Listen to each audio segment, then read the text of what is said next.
Ok, ça enregistre. Alors, aujourd'hui, programme du jour, je vous avais dit, je vous l'ai donné dans le mail de la dernière fois. On va corriger les trois exos que je vous ai mis dans le mail pour le chapitre 14 et ensuite on attaque le chapitre 15. Pour information, il reste encore un ou deux chapitres, ça dépend comment on se débrouille, mais c'est plus des chapitres avec manipulation d'électronique, de trucs comme ça. Donc on n'est pas en retard du tout, quel que soit on a même été un peu plus vite parce que du coup, on n'a pas les TP, on a moins de travail de groupe, on a moins d'activités à faire en classe. Donc ça vous demande plus de travail à la maison, mais forcément, il y a on va un petit peu plus vite qu'en temps normal. Mais bon, du coup, c'est moins évident pour comprendre, pour tout comprendre. Donc faut pas que vous hésitiez à me poser des questions, à m'envoyer des mails, à faire des exos, à m'en demander plus. Si vous voulez avoir plus d'informations, si vous galérez un petit peu. Voilà. Alors, je vous partage mon écran et on va partir sur la correction. Tac. Voilà, on va partir sur la correction de l'exo 21, page 278. Pour rappel, on avait trois exos, hein. Il y avait le 21, le 27 et le 47. On va partir, Paint. Voilà. Alors, on va partir sur le 21. Le 21, page 278. Voilà. Normalement, vous les avez faits, je vous rappelle.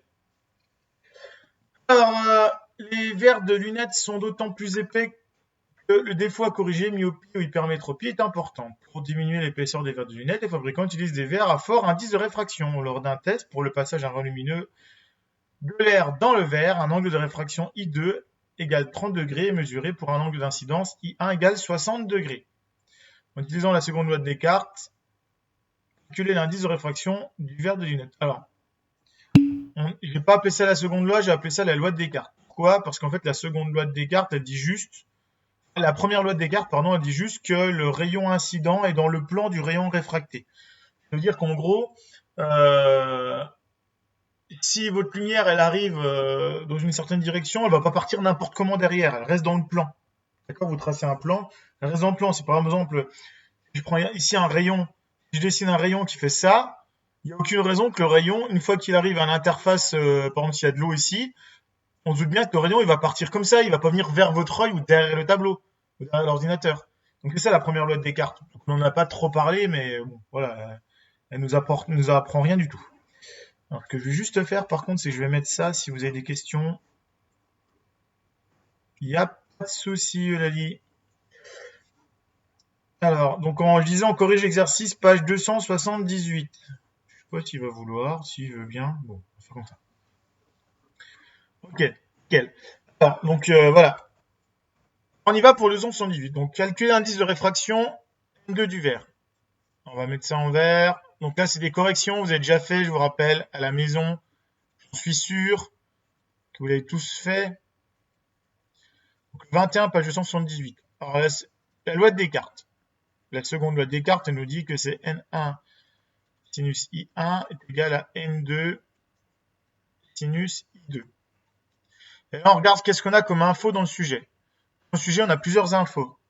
On a l'angle de réfraction, c'est-à-dire l'angle I2. C'est l'angle de sortie qui vaut 30 degrés.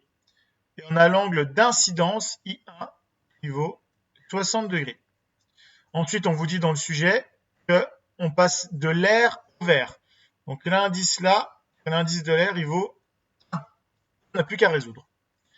Donc on y va. Ça fait 1 fois sinus 60 est égal à N2 fois sinus 30. Et nous, ce qu'on cherche, c'est ça, notre inconnu.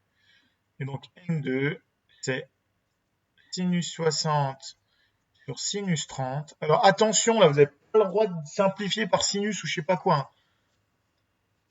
On n'a pas le droit parce que le sinus n'est pas une fonction croissante simple. Bon, bref, c'est des maths. Et donc on y va, on fait le calcul. Donc sinus 60 divisé par sinus 30. Et on trouve un indice de 1,73. Et donc c'est sans unité parce que c'est un rapport de deux choses identiques. Donc 1,73, hein, pour rappel, c'est un indice assez grand. Hein. L'eau c'est 1,33, le vert c'est 1,4, le vert classique. Donc on utilise un indice assez important. Donc petit b maintenant, il vous demande de calculer la vitesse de propagation de la lumière dans ce verre.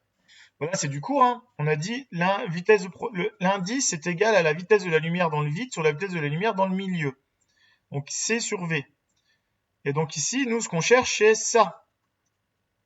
D'accord? C'est petit v.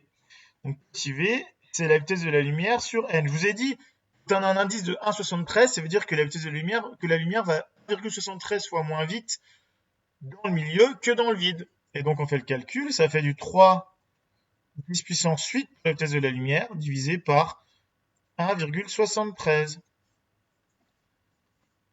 Et on fait 3 10 puissance 8, donc c'est des mètres par seconde, hein, divisé par 1,73. Et on trouve 1,7 10 puissance 8. On peut 1,7, on arrondit ça, 10 puissance 8 mètres par seconde. Oui, non, des questions? C'est clair pour tout le monde cet exo-là? Donc c'est du cours, hein. Là, c'est la seconde loi de Descartes, la première partie, on calcule un indice. Donc là, il n'y a pas d'arc-sinus parce que on vous donne directement les angles, donc pas de problème, c'est encore plus simple. Et la question B, on l'avait pas faite, mais bon, c'est du cours aussi. Je vous avais dit, si l'indice il vaut 1,73, c'est-à-dire que la lumière, elle va 1,73 fois moins vite dans le milieu. Et donc, du coup, dans le verre, la lumière, elle est ralentie. Elle va plus à 300 000 km par seconde, elle va plus qu'à 170 000 km par seconde. Ou 1,7 10 puissance 8 mètres par seconde. On continue? Bon, 10 mots consent. J'enchaîne. On a dit donc le 27. 27, le voilà. Alors, Isaac Newton utilisait un prisme pour comprendre la dispersion de la lumière blanche dans les arcs-en-ciel. Alors, ça, normalement, vous avez déjà dû le voir en quatrième, si je dis pas de bêtises, expérience de Newton. En fait, il s'était mis dans une pièce noire, il a mis le soleil, il avait fait un petit trou dans un volet, et du coup, à travers la lumière qui passait dans le petit trou, il s'est passé dans un prisme, et il observait l'arc-en-ciel. Et c'est comme ça qu'il a compris que la lumière blanche était constituée d'une somme de couleurs. Et donc après, il a essayé en mettant un filtre, puis un autre filtre, etc. Puis vous voyez qu'il récupérait rien. Enfin bref, il était la moitié d'un abruti. Alors, donc, 27, page 279. Donc Newton utilisait un prisme pour comprendre l'expression de la lumière des arcs-en-ciel. Les indices de réfraction du prisme varient suivant la couleur du rayonnement qui le traverse. Donc ce que je vous expliquais la dernière fois, c'est ce qui explique pourquoi le prisme il fait un arc-en-ciel, parce que l'indice de réfraction varie très légèrement en fonction de la couleur. Donc, par exemple, pour le rouge, c'est 1,62, pour le bleu, c'est 1,65. Pourquoi le rayon lumineux n'est-il pas dévié au point I1?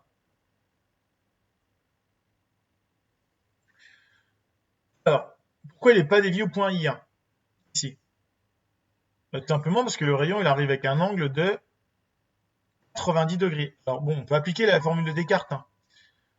Si on applique la formule de Descartes, N1 sinus I1 égale N2 sinus I2. Si on prend I1 égale 90, on se retrouve avec un truc sinus 90. Sinus 90, ça vaut 0. Donc, on en déduit que tout ça, ça vaut 0. D'accord? Et un produit de facteurs est nul si et seulement si un des facteurs est nul. Ça veut donc dire que soit ça est égal à 0, sauf qu'on sait qu'un indice n'est pas égal à 0, donc c'est dire que ce truc-là est égal à 0, forcément. Et donc du coup, on en conclut que I2 égale 90. En gros, bon là je vais faire une petite démonstration mathématique pour vous dire que lorsque le rayon il arrive perpendiculairement à la surface, bah, il reste perpendiculaire à la surface. Mais ça, c'est de la logique. Il n'y a rien de compliqué. Donc on vous pose la question, pourquoi est-ce que le rayon n'est pas dévié? Tout simplement parce que il arrive perpendiculairement au point I1. Ok, merci Timéo pour l'info. Donc ici, pourquoi le rayon lumineux n'était pas dévié? Car il arrive perpendiculairement, légèrement, à l'interface. L'interface, je vous rappelle, c'est le passage d'un milieu à l'autre. Bon bref, ça c'est une question toute bidon. Ce qui m'intéresse par contre, c'est le B. Écrire et expliquer qualitativement le phénomène de dispersion de la lumière un prisme. Alors qualitativement, c'est dire qu'on va pas faire de calcul, mais on va juste parler, voilà, on va essayer d'expliquer ce qui va se passer. Donc si on prend le rouge, par exemple, le rayon rouge, lui, subit la loi de Descartes. Donc N1 sinus I. Donc là, pour le coup, ça va être l'angle qui va être là, donc on va l'appeler I, bon, on va l'appeler I1 quand même pour pas vous perturber, égale N2 sinus I2. Forcément, ici, ce truc-là, qu'on soit le rayon rouge ou le rayon bleu, N1 sinus I1, ça ne change pas. Prime sinus I2 prime. Ces deux trucs-là sont égaux parce que on est dans la lumière ici dans le même milieu. Elle ne change pas de milieu, donc il n'y a aucun souci. C'est le même indice, etc. Enfin, pour modifier l'indice. Enfin, on va faire comme ça, attendez. On va le présenter autrement pour ne pas vous perturber. Alors, on va repartir. On va faire qu'autrement. Donc le rouge, on va dire que le rouge, il subit une déviation. Il va passer, alors on va noter n vert, d'accord, pour vous perturber. N vert fois sinus I, on va l'appeler vert, IV, est égal à NR. Alors N vert rouge, on va marquer NR fois sinus I dans l'air. Et pour le bleu, on va faire pareil. Pour le bleu, on va dire N vert bleu fois sinus de I vert est égal à N R fois sinus IR. Pour le bleu, du coup. Donc, en gros, ça c'est l'angle d'entrée, ça c'est l'angle de sortie là. Donc ça c'est l'angle de sortie, IR, c'est l'indice, c'est l'angle de la sortie, et IV, c'est l'angle à l'entrée. On voit qu'à l'entrée, les deux là, ils sont égaux, qu'ils arrivent avec le même angle. Les deux rayons, ils sont ensemble, ils sont combinés. L'indice du vert, lui, il est un peu plus grand pour le rouge, il est plus petit pardon, pour le rouge que pour le bleu. Donc ce truc-là est un chouïa plus petit. D'accord? L'indice de l'air pour les deux, il est égal. Donc forcément, ça veut dire que l'angle là, il est plus petit que l'angle là. Sans faire de calcul, d'accord? Donc je recommence. Ce chiffre, ça, en gros, c'est plus petit que ça. Donc forcément, ça veut dire que ça est plus petit que ça. Et vu que l'indice de l'air est le même pour le bleu et pour le rouge, eh ben on en conclut que le sinus de l'angle là est plus petit que le sinus de l'angle là, l'angle bleu. Et donc on en conclut que l'angle rouge, donc I rouge, alors l'indice de l'air rouge est plus petit que l'angle de sortie dans l'air du bleu. D'accord? En fait, je vous rappelle que l'angle, on le mesure bien par rapport à la normale. Donc, on voit bien par rapport à la normale que l'angle de sortie du rouge est plus petit que l'angle de sortie du bleu. Il est moins dévié, le rouge. Voilà, c'est juste ça qu'il fallait faire pour le 27. Des questions? Plus l'indice est élevé, hein, plus vous passez les différents indices, c'est important, plus il y aura une déviation importante. Et donc, le rouge, lui, il sera moins dévié. Je vous rappelle, hein, c'est exactement pareil que quand vous courez sur la plage. Plus vous allez aller courir vite, plus vous allez nager vite, moins vous allez dévier votre trajectoire. Plus vous allez nager lentement par rapport à vos vitesses de course, plus vous allez dévier votre trajectoire. Et le dernier exo, 47, page 283. 47, page 283. J'en suis où? C'était celui-là, je crois. Ouais, c'est celui-là. Je peux zoomer dessus. Non, pas trop.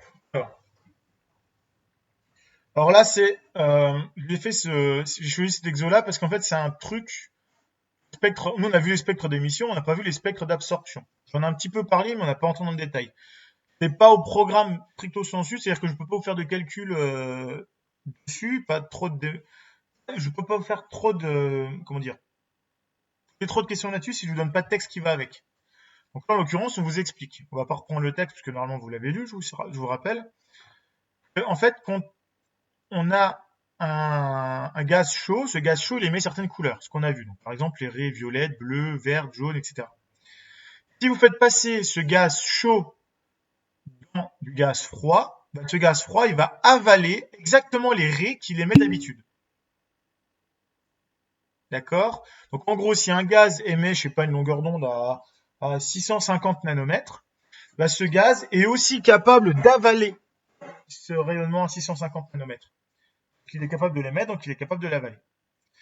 Et donc, ce qu'on appelle les rayonnements de Fraunhofer. Quand on regarde, par exemple, dans le Soleil, en fait, le centre du Soleil, c'est quasiment comme un solide chaud, donc ça émet toutes les couleurs. D'accord? Je vais faire un petit dessin pour que vous compreniez. Le centre du Soleil, en fait, il agit comme un solide chaud, donc il émet toutes les couleurs. En surface du Soleil, il y a comme ce qu'on appelle la chromosphère. C'est comme du gaz froid. Quand je dis froid, c'est quelques millions de degrés ou quelques milliers de degrés quand même. Hein. C'est pas du gaz à 10 degrés.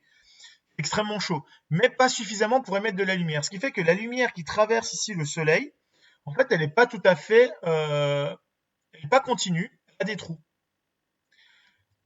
Alors ça peut vous perturber parce que quand vous regardez un arc-en-ciel, ben, en fait, un arc-en-ciel, quand on le regarde bien, et ben, en fait, on a l'impression qu'il est continu. Et c'est pas vrai. Alors, je peux vous le prouver si on va regarder le spectre, donc spectre Soleil. Si vous regardez le spectre solaire, vraiment en zoom, et ben en fait, il y a des petits trous. Et vraiment, vraiment, si vous le regardez comme ça, avec un très très bon appareil, en fait, vous pouvez voir qu'il y a des petits trous dedans. Il faut déjà bien avoir un bon prisme, il faut avoir du bon matériel, un bon prisme pour voir les petits trous noirs qui sont dedans. Et les trous noirs correspondent en fait à l'atmosphère de notre Soleil. Et du coup, ce phénomène-là, vous pouvez le voir par exemple à Saint-Michel l'Observatoire, si un jour vous y allez, etc. Il y a moyen de voir ça. Bref. Alors, indiquer si ce spectre, on va répondre aux questions, indiquer si ce spectre est un spectre d'émission ou de raie d'absorption. Bon, on regarde, ici on voit qu'il y a toutes les couleurs sauf quelques noirs. Donc si c'est quelques couleurs sauf quelques noirs, ça veut donc dire que c'est un spectre d'absorption.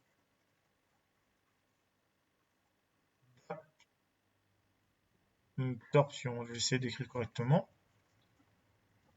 Parce qu'en fait, on voit qu'il c'est pas juste quelques couleurs émises, c'est quelques couleurs avalées. Donc c'est bien un spectre d'absorption. Pour justifier, je viens de le faire à l'oral, on va pas aller plus loin. Et donc maintenant, on vous dit les spectres d'émission des trois gaz A, B et C portés aux températures ont été réalisés en laboratoire. Parmi ces trois gaz, indiquez ceux qui sont présents avec certitude dans l'atmosphère de l'étoile. Donc comment est-ce qu'on fait ça? En fait, on va comparer les pics ici avec les pics là. Et là, on voit que les deux pics ici, on les retrouve en haut. Donc le A, ok. Pas de souci, tous les pics y sont. Le B, on voit par exemple qu'ici, il y a la raie qui est là. Mais les autres raies n'y sont pas. On voit que la raie la bleue, elle n'y est pas. La raie cyan, verte cyan, elle n'y est pas. La raie ici violet, elle n'y est pas. Donc le B, il faut que tout y soit ou rien. C'est pas parce que vous en avez une qui est bonne, c'est bon pour tous. Il faut que tout y soit. Et donc là, on voit qu'il manque certaines raies, donc le B, non. Il n'y a pas le gaz B. C'est pas possible. Donc il n'y a pas le gaz B dans l'étoile là. Maintenant, on regarde le gaz C. Le gaz C, il y a la violette, elle y est. La bleue, elle y est. Enfin, la bleue verte, elle y est. La grosse jaune, là, elle y est. Et les deux là, un peu orange-rouge, là, elles y sont. Donc, ok, le C, il y est. Mais il aurait fallu qu'il manque une seule raie pour dire que la C n'y est pas. Vous allez me dire, oui, mais ici, regardez, il y a encore deux traits bleus. Bah oui, il y a encore deux traits bleus. Ça veut dire qu'il y a un autre gaz encore, en plus que ces trois-là. Et donc, en fait, nous, quand on regarde une étoile, tous les spectres de gaz, on les connaît tous par cœur. Enfin, tous par cœur. L'ordinateur les connaît tous. On a fait l'expérience pour tous les gaz, on a créé les lumières, enfin, on a fait émettre des lumières par tous les gaz qu'on connaît. Et en comparant ça avec les étoiles, on peut savoir le pourcentage de gaz, etc., qui est autour d'une étoile. Je vous ai expliqué la dernière fois. On est bon pour ce chapitre-là? Des questions? Alors, je vous invite, hein, pour Lohan, etc., ceux qui sont arrivés un petit peu à la bourre. On n'est pas en retard du tout par rapport au programme, ce que je disais tout à l'heure au début d'heure. Donc, pas de panique, on finira le programme largement, et on va même plus vite que prévu, parce qu'on ne fait pas les TP, on ne fait pas les activités de groupe, etc. Et donc, je vais assez vite, et je ne sais pas si vous comprenez bien.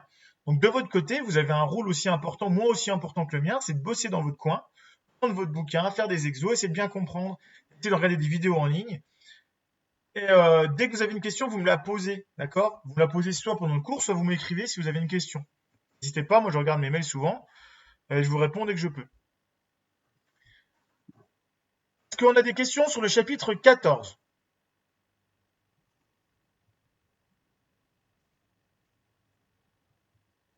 Oui, non, non. Ok. On passe au 15? Ça vous va?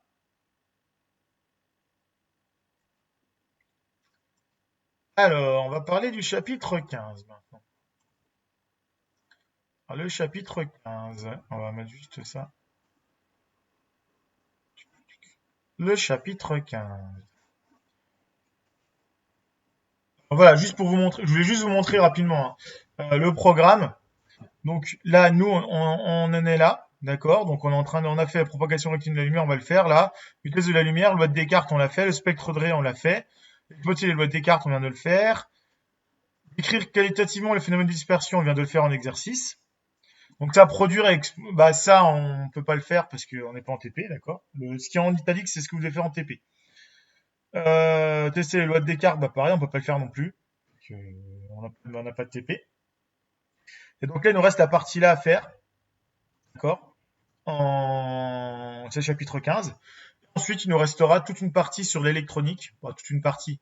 C'est pas violent, hein. C'est surtout vous voyez que c'est beaucoup de l'électronique. Donc, normalement, on est censé faire de la manip. Donc, je vais essayer de trouver un logiciel pour vous le faire. Mais c'est pas folichon de le faire avec un logiciel plutôt que de le faire avec une manip. D'accord? Mais bon, là, rien de trop compliqué. C'est de l'électronique que vous avez déjà fait, la loi des la loi d'Ohm, la loi des nœuds, la loi des mailles. Donc, il nous reste juste ça et après, le programme est fini. Donc, on n'est pas à la bourre du tout. Si on reprend le courant en juin, on pourra faire les TP, etc. On aura même un peu de temps pour faire la suite. Si on reprend. Pour l'instant, ça m'a l'air un peu mal barré. On verra bien. Je pense qu'on refera un DS, ouais. Au chapitre 13-14, je pense. Je sais que t'aimes ça, Mathias.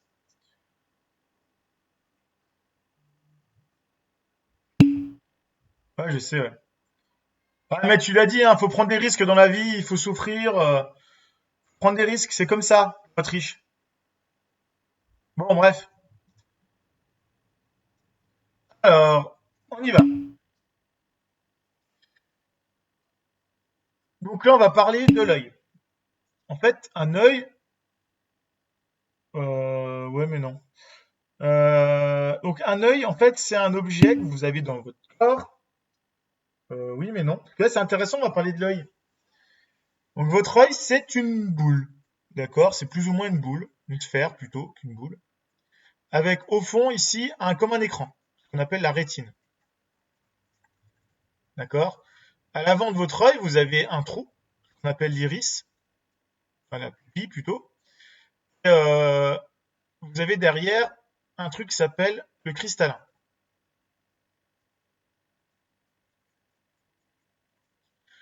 Ici, votre ouverture, elle peut changer en fonction de la luminosité.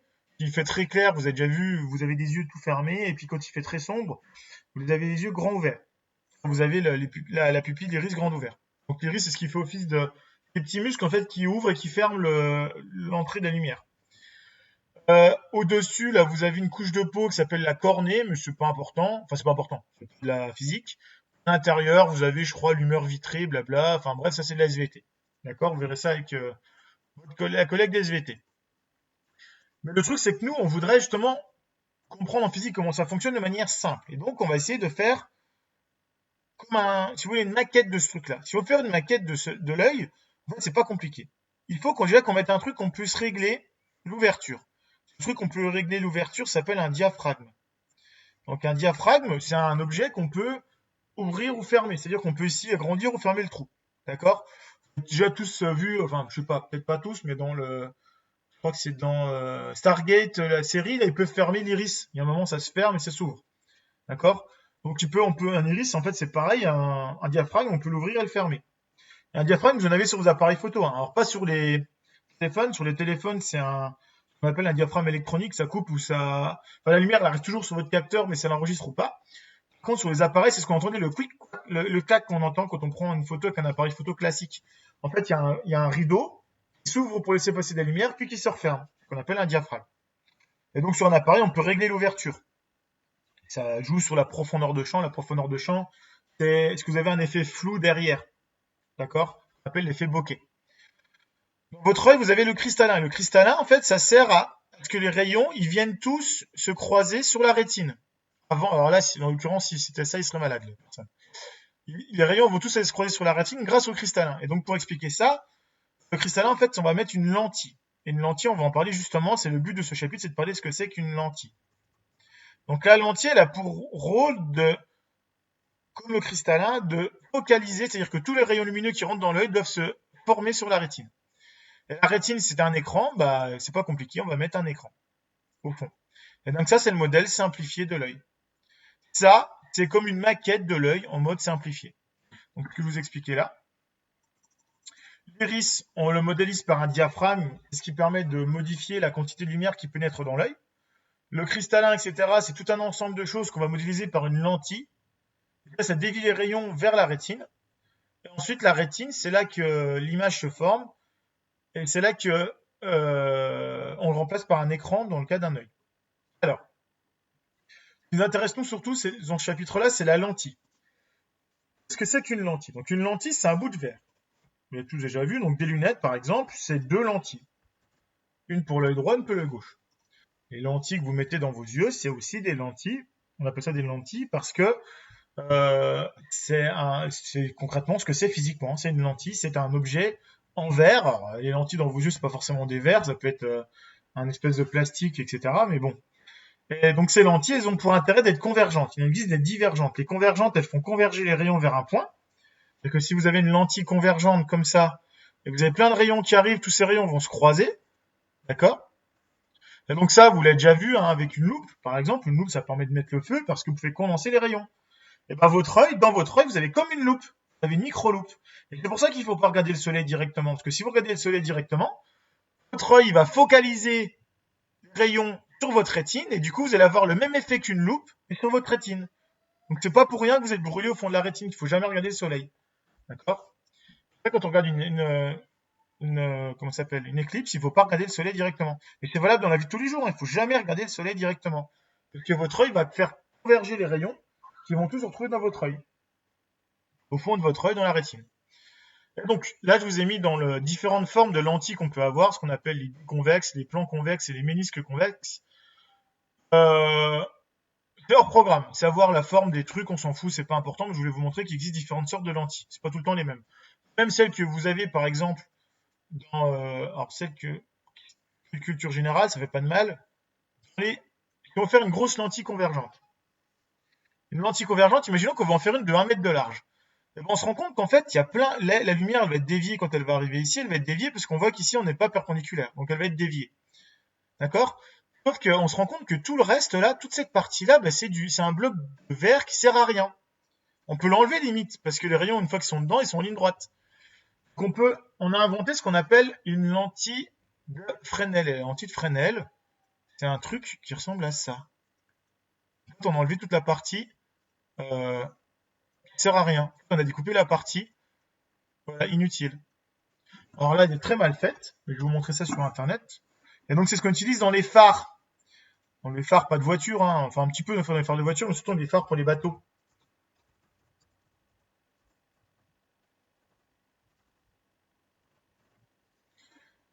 Voilà, ça ressemble à ça, une lentille de Fresnel. Alors ça, c'est, voilà, on fait des trucs comme ça. Et donc voilà, si vous voulez, au lieu c'est la même chose. Ouais, ça marche pas terrible. Vous voyez les rayons ici, la lumière, je cherche ce que je voulais faire. Oui, ça. Voilà. Ici, les rayons, on fait toute la partie des rayons là, on découpe des bouts de verre là-dedans, et du coup, on se retrouve avec une lentille qui est beaucoup plus fine et beaucoup plus légère. Et dans un phare à bateau, les bateaux, bah, c'est intéressant plutôt de se balader avec voilà, ça ressemble à ça, au lieu de se balader avec des grosses lentilles qui font 2 tonnes, bah, la lentille, elle fait peut-être que 100 kilos à la place, quoi. D'accord? Et donc, les lentilles de Fresnel, c'est quelque chose qui a été inventé il y a longtemps, on les utilise encore dans la vie de tous les jours, dans les phares de bateau, même dans les phares de voiture, des fois. Oui, des questions? Non? Bon. Alors, une lentille. Qu'est-ce que c'est qu'une lentille? Donc une lentille, on a dit, c'est un bout de verre qui va converger les rayons. Et donc on va représenter ça par une ligne. On va par une flèche qu'on appelle une flèche à double, donc dans ce sens-là. Si ça, c'est ce qu'on appelle une lentille convergente. Pour votre culture, vous n'en avez pas vu cette année, mais si on mettait une lentille comme ça, ce serait une lentille divergente. D'accord? Donc dans ce sens-là, c'est une lentille divergente. D'accord? Mais nous, cette année, on étudie que la convergente. La divergente, d'ailleurs, c'est chiant parce qu'on a du mal à avoir des images à travers. Alors, la lentille convergente, qu'est-ce qu'elle a comme particularité? En fait, on peut se servir de ce truc-là pour tracer une nouvelle image. Comment ça marche? Ici, une lentille convergente est toujours définie par ce qu'on appelle sa distance focale. La distance focale, c'est la distance entre le centre de la lentille, qu'on va appeler O, et un point F'. Ce point F' ici, il a pour particularité que si vous lui envoyez n'importe quel rayon parallèlement au l'axe optique c'est le rayon, l'axe qui passe par le centre de la lentille, quel que soit le rayon, il passera par F, forcément. Donc, tous les rayons qui sont ici parallèles vont tous passer par F. D'accord? C'est la première règle pour tracer les rayons. Première règle, il existe un point pour lequel tous les rayons qui arrivent parallèles à l'axe optique passent par ce point, ce qu'on appelle le point F', qui est le point focal image.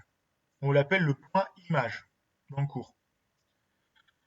Un autre point qui est l'autre côté, zut, c'est pas ce que je voulais faire.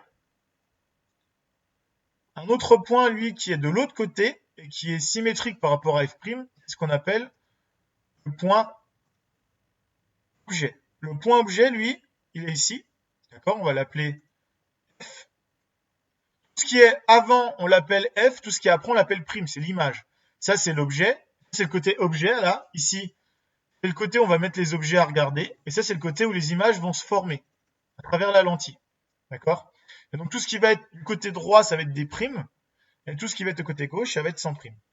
Et donc, ici, notre propriété, tout rayon qui passe par F et qui touche la lentille va ressortir parallèle. C'est le symétrique de ce qu'on vient de voir. Hein. D'accord? Si vous l'imaginez maintenant que la lumière elle vient de la droite vers la gauche, on voit qu'on repasse par F', c'est le symétrique de ce qu'on vient de faire juste avant. Donc si la lumière elle arrive par là, elle ressort parallèle. Si la lumière elle arrive par là, elle passe par F'. Et donc on peut tracer plein de rayons comme ça. C'est la deuxième propriété que vous devez savoir. Donc première propriété, je l'ai fait en rouge. Tout rayon qui arrive parallèle à l'axe optique passe par F'. Deuxième propriété, tout rayon qui passe par F sort parallèle. Et troisième propriété, on va la mettre en rose. Tout rayon qui passe par O n'est pas dévié du tout. D'accord? Donc là, la propriété là, elle est facile. On va y arriver. Donc tout rayon qui passe par O, quel que soit... Aïe. Quel que soit le rayon, même s'il arrive comme ça, il ne sera pas dévié parce qu'il passe par. Des questions là-dessus? Maintenant, qu'est-ce qu'on peut faire avec tout ça? Bon, on y va. C'est parti. Donc, imaginons qu'on ait une lentille. On va faire une forme. Tac. On va prendre une lentille. Donc ici, je prends l'axe optique, c'est l'axe sur lequel le banc d'optique, d'accord? Ici, je vais mettre une lentille. Donc, je vais faire une convergente. Hein. Je fais ça rapidement. Voilà, une convergente. Ok. Ici, je mets le point F'. C'est la distance focale. Donc plus la lentille est forte, plus la distance va être petite, parce que plus les rayons vont converger. Donc plus la lentille est forte, c'est-à-dire plus elle va être épaisse, plus elle va être costaud, plus elle va faire converger les rayons tôt. Ici, si vous avez F', vous avez de l'autre côté F. Et là maintenant, imaginons que je veux regarder un petit bonhomme à travers cette lentille. Ben, je vais imaginer comment je vais faire pour savoir quelle va être l'image de ce bonhomme par rapport à la lentille.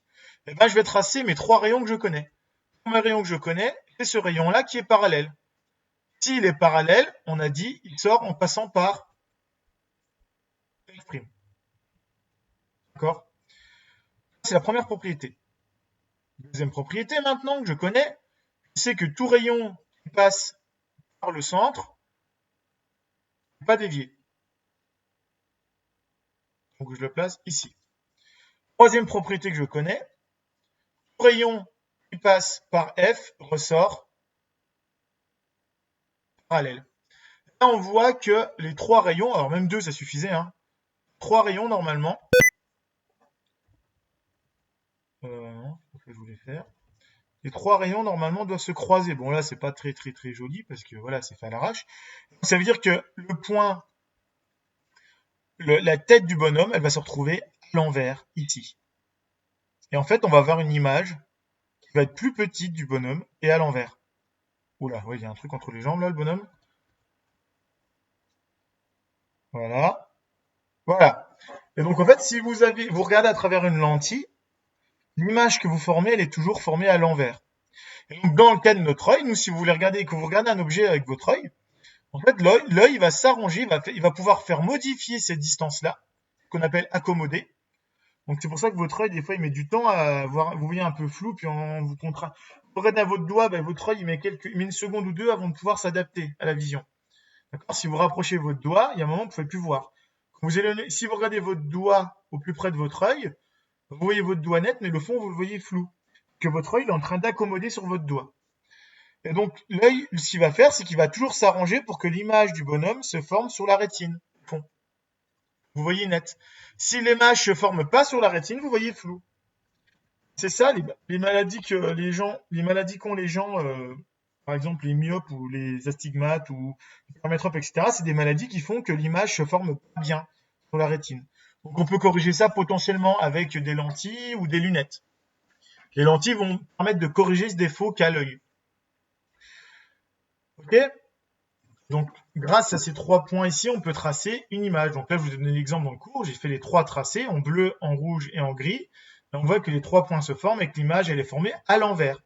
Et donc, votre œil, l'image que vous regardez votre écran, là, l'écran, voir l'image à l'inverse sur la rétine. En fait, votre rétine, et vous avez la même image qui est formée à l'envers sur votre œil.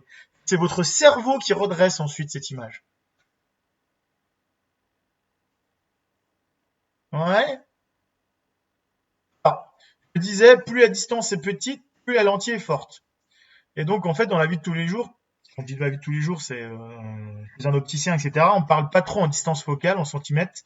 On va pas vous dire quelle est la distance entre le centre de la lentille et la focale, on va vous parler de vergence. On va vous dire, oh, bah, t'as une correction de plus 2, etc.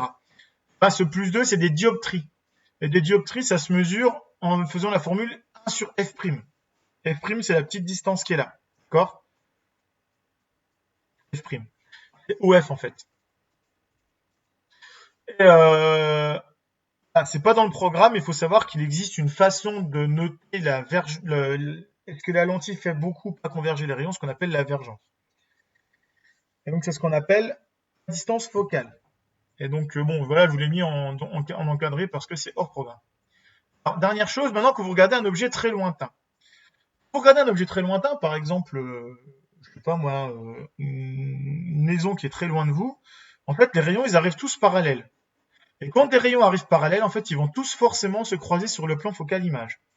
Ça veut dire quoi? Ça veut dire que si vous regardez un objet lointain, quel que soit l'objet que vous regardez, et ben en fait, l'image, elle se formera toujours à l'envers, exactement sur le point F'. Si vous regardez un objet très lointain. D'accord? Pourquoi? Bah parce que les rayons, ils arrivent tous parallèles et du coup, ils vont tous finir ici. Et donc, l'intérêt de ça, c'est que par exemple, votre œil, il est réglé naturellement au repos, sans avoir besoin de travailler votre œil. Il est réglé pour que vous regardiez naturellement des objets lointains nets. C'est pour ça que quand vous regardez un écran très loin, un objet très loin, vous n'êtes jamais fatigué. Par contre, si vous regardez très longtemps un écran d'ordinateur, votre écran d'ordinateur, il est plus près de vos yeux. Du coup, votre œil est obligé de travailler en continu pour adapter. Parce que du coup, comme on n'est pas en distance lointaine, l'œil est obligé d'adapter la focale de l'image pour que l'image se forme bien sur votre rétine. Parce que concrètement, votre œil, lui, la forme ne change pas. Ce qui peut changer, lui, c'est la forme de la lentille, c'est-à-dire la distance focale. Il peut faire varier la distance focale, votre œil. Il ne peut pas changer la forme de l'œil. Du coup, l'image doit toujours se former sur la rétine. Alors, quand c'est un objet très lointain, ben, c'est pas grave. La lentille, elle est naturellement réglée pour voir donc la focale, pardon, le point focal image pardon de votre cristallin qui fait office de lentille, il est confondu avec la rétine en temps normal. Mais quand vous regardez un écran de télévision ou plutôt votre écran d'ordinateur, vous êtes très près, votre téléphone. Votre téléphone il est très près de votre visage. Du coup, l'image, elle se forme pas sur le plan focal image, elle se forme derrière, comme le cas ici. Et du coup, votre œil est obligé d'accommoder, c'est-à-dire qu'il est obligé de modifier la forme du cristallin pour le rendre plus bombé. Il va le rendre plus bombé de manière à ce que le plan focal ici se déplace à travers l'œil, de manière à ce que l'image se forme toujours sur la rétine. Du coup, votre œil, il va travailler, il va travailler, il va travailler, et ça fatigue la vue. C'est pour ça qu'il ne faut pas regarder des écrans trop longtemps. Ouais. Et donc, dernière chose du cours, le grandissement. Donc, le grandissement, on voit que, en fait, quand vous regardez l'image, en sortie, elle est plus petite que l'image en entrée. C'est pas tout le temps le cas. Hein. Je prends un autre exemple. Pour montrer que c'est pas tout le temps le cas. On reprend une lentille. Tac. Ici, je prends une lentille. Tac. D'accord. Je vais mettre un objet très près ici. Je mets un objet ici. En objet, souvent, on prend une flèche, hein, on s'embête pas. Je prends un objet AB. Cet objet AB, je vais regarder. Donc ici, j'ai le plan focal F.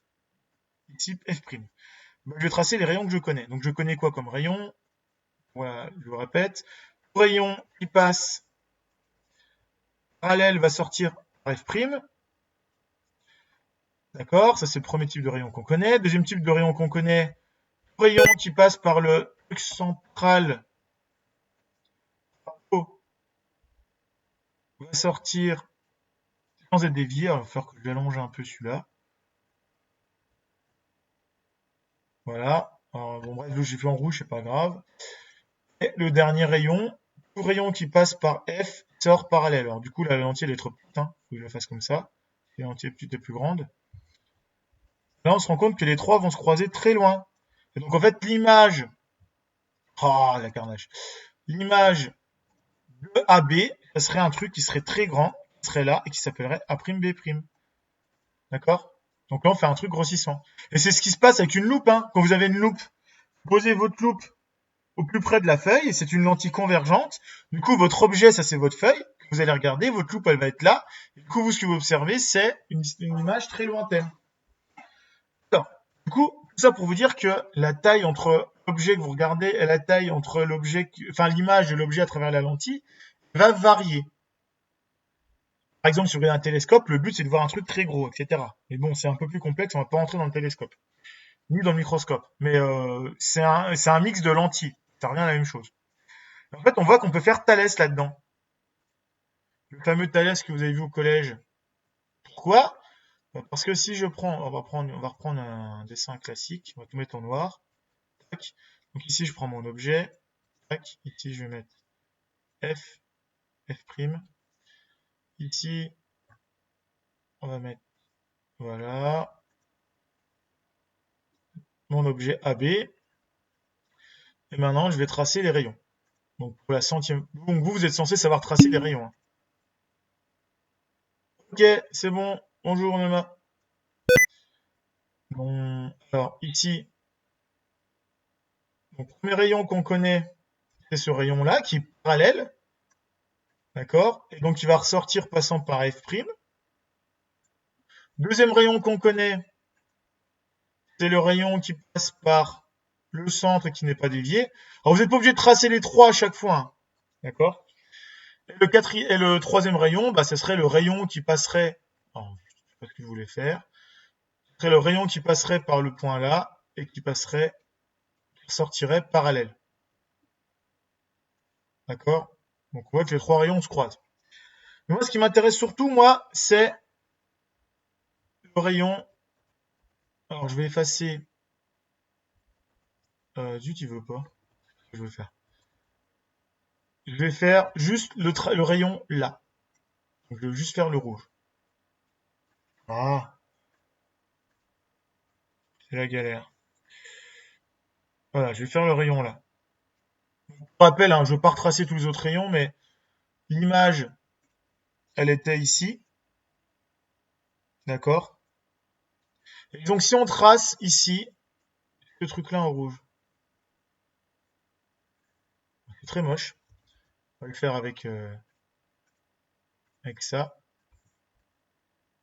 On voit en rouge qu'on se retrouve avec un truc que vous connaissez, qui est un petit triangle rectangle avec un autre petit triangle rectangle.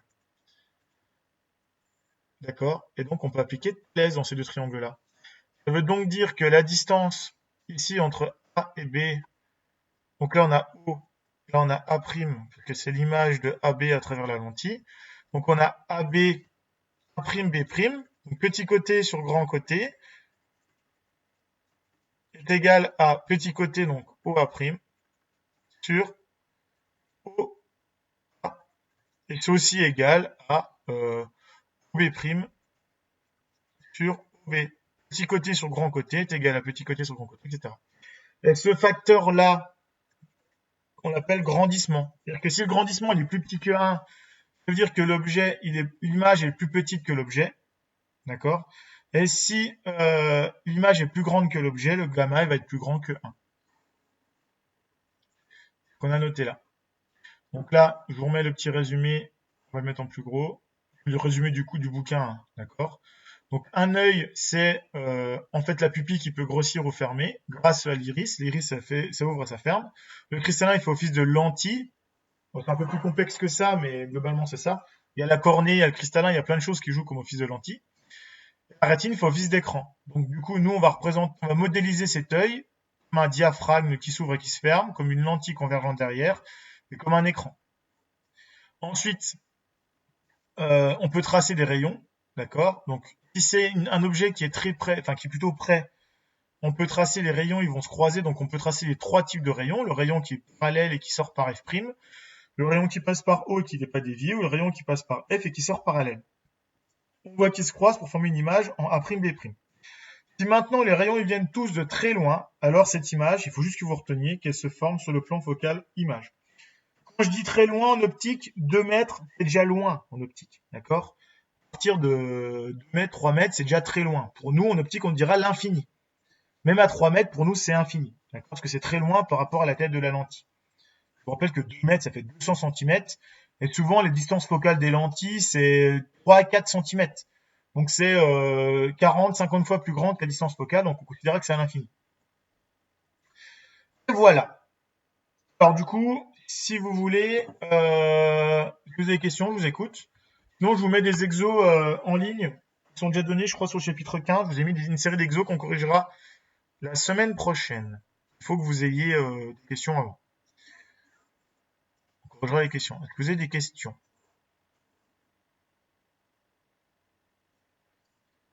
Pas de questions? No question?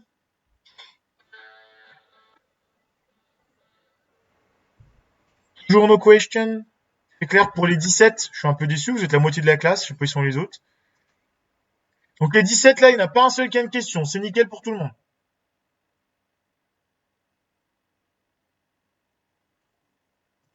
Bon, vous avez le droit de parler, je vérifie. Oui, vous avez le droit.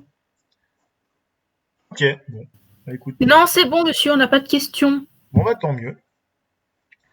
Bon, bah du coup, ça me va pour moi. Si vous n'avez pas de questions, donc on se retrouve lundi prochain, ça vous va? Lundi prochain, on corrige les exos, et puis je sais pas ce qu'on fera. J'essaierai de trouver des exos, peut-être une activité à faire ensemble, on va voir. On va pas avancer trop vite parce qu'on a encore un peu de temps. Ok. Bon, bah du coup, je vais vous laisser là, à moins que vous ayez des questions. Mathias, tu voulais nous parler de trucs ou pas? Bon, de toute façon, j'arrête l'enregistrement. Donc l'enregistrement, pour rappel, hein, il est toujours sur la chaîne YouTube. J'ai vu qu'il n'y a pas grand monde qui y va, mais bon, c'est pas grave. Un peu déçu, j'ai pas beaucoup de vues.